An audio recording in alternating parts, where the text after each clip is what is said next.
Hi, my name is Catherine, and welcome to Chair Yoga with Catherine.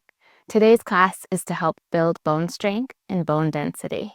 So within this class, we'll be using a chair, standing for support, as well as a block or a book if you have something sturdy about this size that you could stand up on. If you don't, that's okay too. Finding comfortable clothing and either barefoot or with sneakers would probably be the best. And finding a surface that you can stand on. We will begin the class seated. So finding a comfortable position where your sitting bones, your hips, your seat meets the chair beneath you. If the feet don't meet the ground, you could also step onto blocks or books to elevate the feet. And notice where the body naturally wants to lean and sway. See if you could just find that center point where the shoulders rest evenly over the hips, the ears over the shoulders, the feet grounded beneath you. Feeling the strength up the spine, up the legs, down the arms. And we'll start today's class with a hand gesture, a mudra. So mudras are hand gestures used in yoga to help support the body. Today's mudra is Rupa mudra, which is meant to help support bone strength. So to come into this mudra, we'll curl the 3 center fingers in. So you're going to keep your pinky fingers and the index fingers extended. You could curl the thumbs in as well. And we're going to cross the right hand over the left so the pinky fingers interlace and the index fingers extend outward. So the right pinky is curled over the left. The right palm is over the left top of the hand. Both palms are facing down and the index fingers are extended outward. This is Rupa mudra. There's also a short here on YouTube that explains this mudra, if that becomes helpful for you to reference later. And you can let the palms rest on top of your lap or keep the elbows in, finding length through your spine. And if it's comfortable for you here, you can set the gaze downward or maybe even close your eyes. As you feel this gesture of the hands, this mudra to help support bone density. And just visualizing your bones here, from the bones of the feet to the bones of the legs, supporting your hips, your spine, the neck and skull, the bones of the arms, and your entire body in this supported, seated position. Taking several rounds of breath here, feeling the breath rise and fall. And as you land in this breath, in this mudra, as we start this session together, you might choose to set an intention. Your intention might be one word, a full statement, an affirmation, or a mantra. Allow it to come to you naturally. For this class, you might even say to yourself now, my bones are strong. My bones are stable. I am healthy and strong. Allowing this seed to plant into the fertile soil of your heart, your mind, and your bones as you softly release the hand gesture, the mudra, and let the hands shake out, shaking the hands up and down. And as you feel ready, we'll take the arms out to the sides, just halfway up, and lower back down.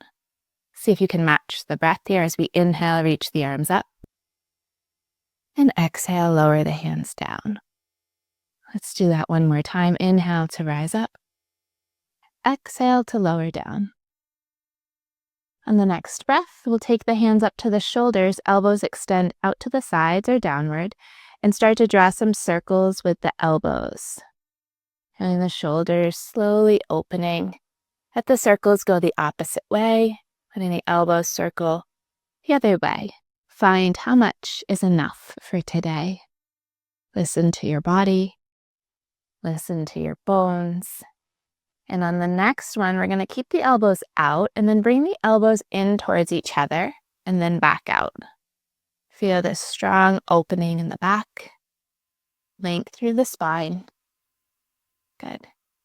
Keeping the hands here, rest anytime you want. We're going to keep the elbows out to the side, the hands on the shoulders. As we inhale, feel the spine lengthen, and as you exhale, take a gentle twist towards your right. Not too far. Inhale fully, exhale deeply, and then come back through center and twist to the left. Take a couple more rounds at a pace that feels good for you.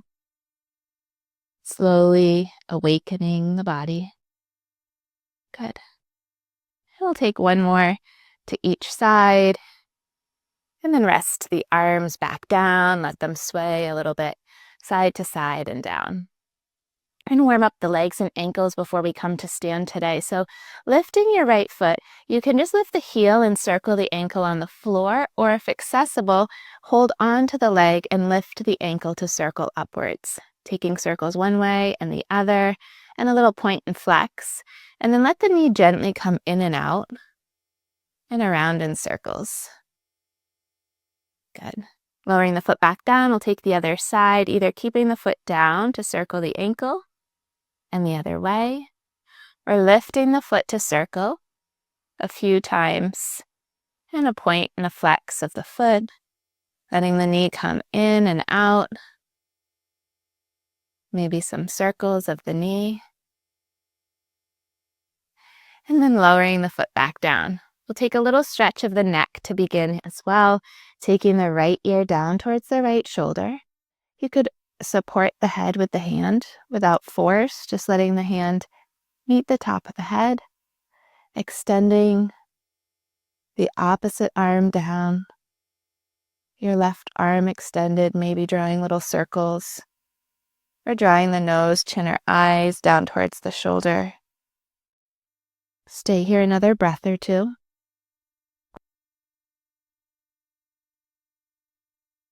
And then gently place your head back into the upright position, lowering the hand back down to go to the other side. Let the head gently lower towards the left, keeping the torso upright.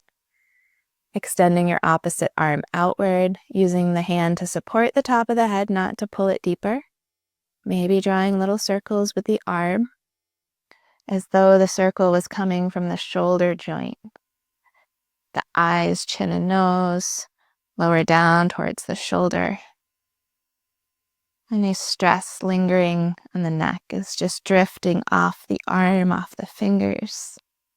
And gently placing the head back into position, lowering the hands to the legs. We'll turn to look over one shoulder, either side, and then the other way. Side to side, nice slow nod of the head.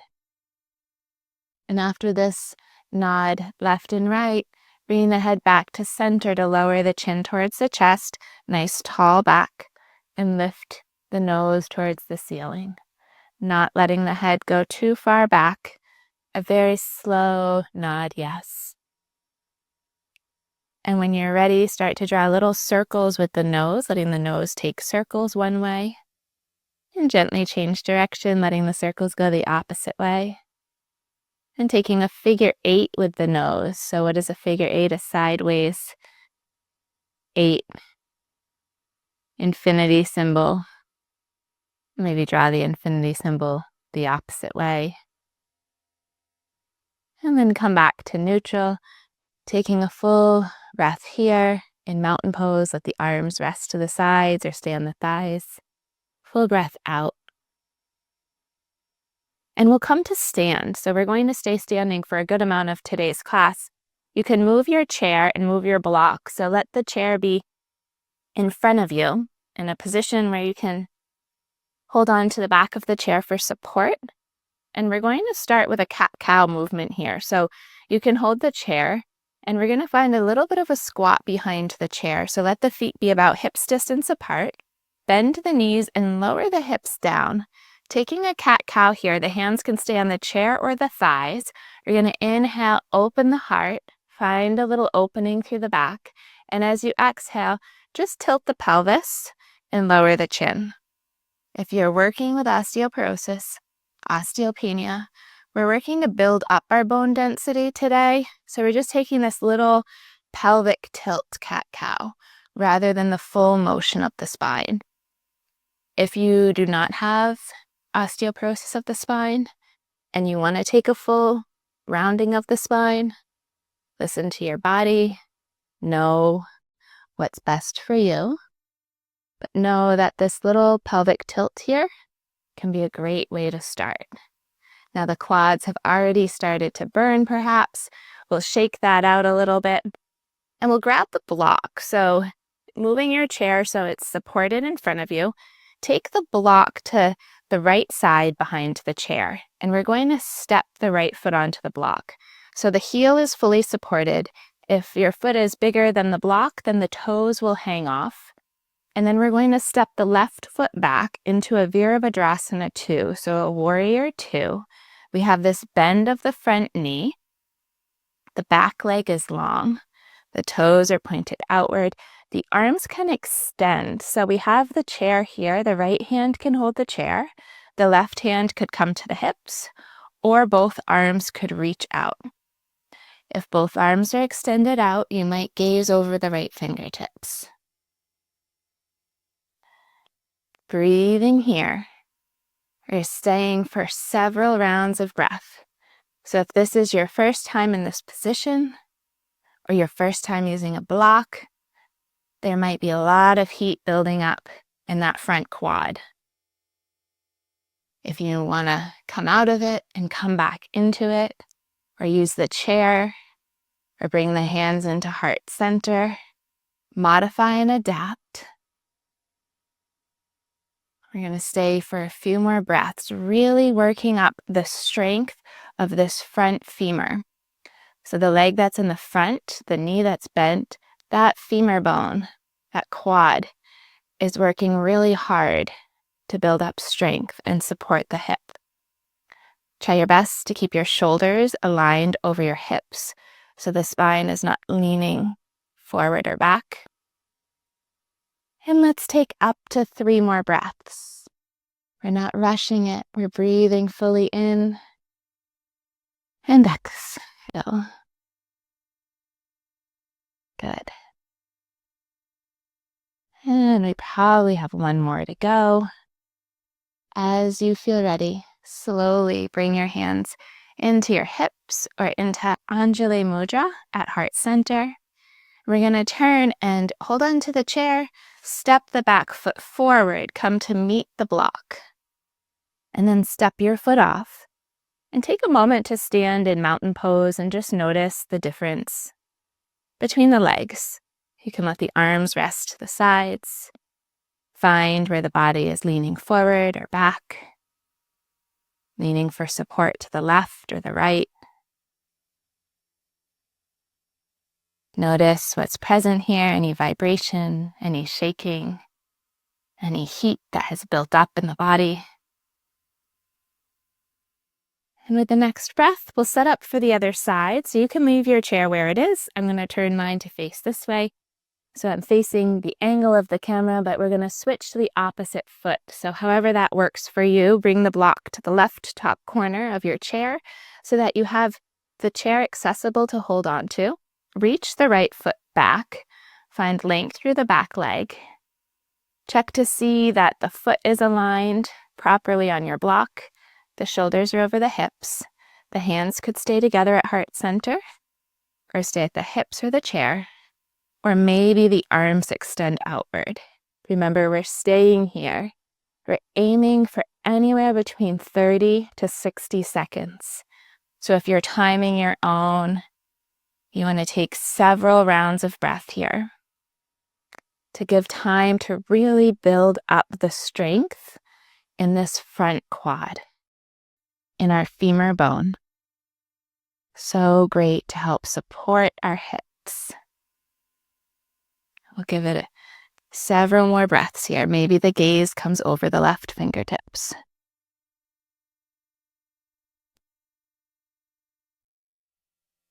Noticing even perhaps that one leg is more challenged than the other. We often have these slight imbalances, whether it's a injury, whether it's a dominant side. Just noticing without judgment. And this is why it's a practice. It's a practice of observation, of balancing, of realigning ourselves. So if you were only here for 10 seconds today, good job, great. Next time, maybe it'll be 15. Keep working your way up, but listen to your body. If it's time to come out early. Let's take up to 2 more breaths, wherever you are in this warrior 2.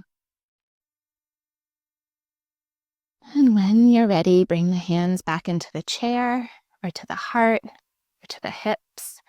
Turn towards the chair, step the back foot in, step off the block. You can press the block out of the way and shake out the hips a little bit. Shake out the knees, pedal out the heels. And we're going to continue to stay standing just a bit longer. So aligning your chair however you would like so that you can hold on to the back of the chair. You're going to stand behind the chair and find your mountain pose. So this nice tall posture where your shoulders are over your hips, ears over your shoulders. And we're going to come to heel lifts or heel drops. So you can start to softly lift your heels and then let them fall down. So we're dropping the heel here. We inhale to lift and drop. So you can play with how much pressure is in the drop. It might be really dramatic, and you might feel it really go through your bones. Or you might start soft. You might be feeling this a lot in the back of the legs, the calves, lots of places. Be soft in the toes, so try not to grip onto the mat or the floor beneath you. You could play around with releasing the hands from the chair. You could hold light weights if you want. So many different ways. So let's just do 1 or 2 more. Good. And then we'll stop. Taking a downward facing dog stretch here. So with the chair, we're going to keep a flat back for this. So having your chair aligned in a comfortable position for you or the wall, start to walk your feet back, pressing your hips back. You might even see how it feels if you let the heels turn a tiny bit outward. As you push the hips back, melt the head down. Keep a flat back, a strong core. So try not to drop down too much, but keep strength. You could use the chair to stretch forward. And you could pedal out the feet here. A little stretch of the calves may feel really good after those heel drops. So whether the hands are lifted up on the chair or towards a chair seat, our spine is nice and long from the tailbone to the crown of the head. We'll stay here for another breath or 2.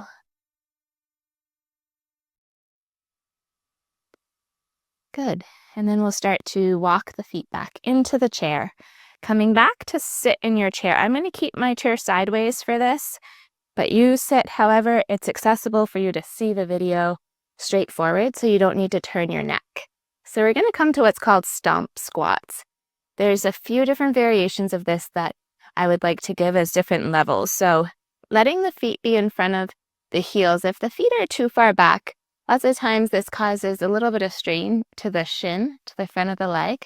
So you're going to work with finding the just right spot. We're going to go for 10 today. Again, this could be an opportunity for you to add weight by holding a hand weight in front of you, or to do more than 10 as you get used to it. If your knees are a little bit tense or sometimes bothering you, it might also be helpful to just turn your big toes, your toes, just a tiny bit out to the sides. So not fully out, but just like 1 toe's distance outward. That can help take a little pressure off the knees. Then you're going to find the spot on the chair that's just right for your seat. Looking straight ahead, hands could be at heart center, hands could be extended in front, or you could have your hands near the chair for support. We're going to inhale, lift the heels or the feet, and exhale, stomp to stand. So we're going for 10. We stomp to stand. Just like the heel drops, the more you stomp, the harder the stomp, the more we're building into the bone density. We're keeping the back nice and tall, so trying not to round forward. We lean back just slightly and add the stomp. So if you're working your way up to this, you can just sit to stand. This is a great starting place without the stomp. Hands at the heart center or hands extended forward. Nice way to add some glute strength. So sit to stand or stomp squat. We're starting with 10 and working our way up. So you've probably done more than 10 if you followed along, or you're somewhere in between. Each time you work with this, you could add on, doing more and more. So as we find our seat again, feet beneath our body, grounded, start to just circle the torso here. So circling in a way as though the top of your head was drawing a circle on the ceiling above you, going slow and changing direction. See how this feels to go the other way. And after this next round, we'll just find a little stretch of the hips and glutes. After all that work today, we'll take one foot to cross over the knee or cross at the ankle, visualizing the knee reaching down, the power of the mind, maybe a little sway of the knee up and down. Or maybe you hinge forward, flat back, so we're not rounding. As you hinge from this flat back, that may increase the stretch here as well. Staying for several rounds. Hands could be at the thighs, the hips, resting down by your sides. When you feel ready, softly lift back up. With the leg that was crossed over, we can extend and straighten the leg. And then switch to the opposite side, crossing at the heel or at the knee. Let the knee lift and lower. And then feel the knee reach down to the earth without pressure, without force. This might be plenty, or maybe you take the hinge forward. Stay for as long as you want, as many breaths as it feels good to release and let go.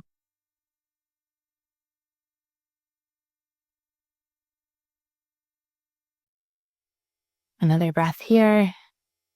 And if you're leaning forward, slowly lift back up, shoulders over hips, ears over shoulders, releasing the leg to stretch and bend. Bringing the feet back together, meeting on the mat, feet hips distance apart. Let the hands come to the lap in any hand gesture. Maybe you come back to your Rupa mudra, letting the right hand come on top of the left, both palms facing down, right pinky interlacing with left pinky, index fingers extended outward, hands resting on the lap or floating up over the lap. Softening the gaze or closing the eyes to visualize now, in this moment, how do your bones feel?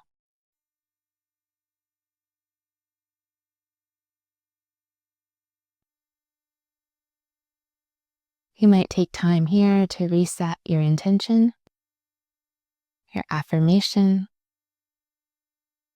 your mantra, replanting your seed. As you bring this seed up to your heart, letting the intention rest in your heart as you send love and gratitude to your bones, to your organs, to all parts of yourself. And with a full breath in and a deep breath out, let it go. With so much love and gratitude, thank you for joining this chair yoga class for bone strength. If you felt this to be helpful today, Please subscribe and share with other friends who may also be working to build their bone strength.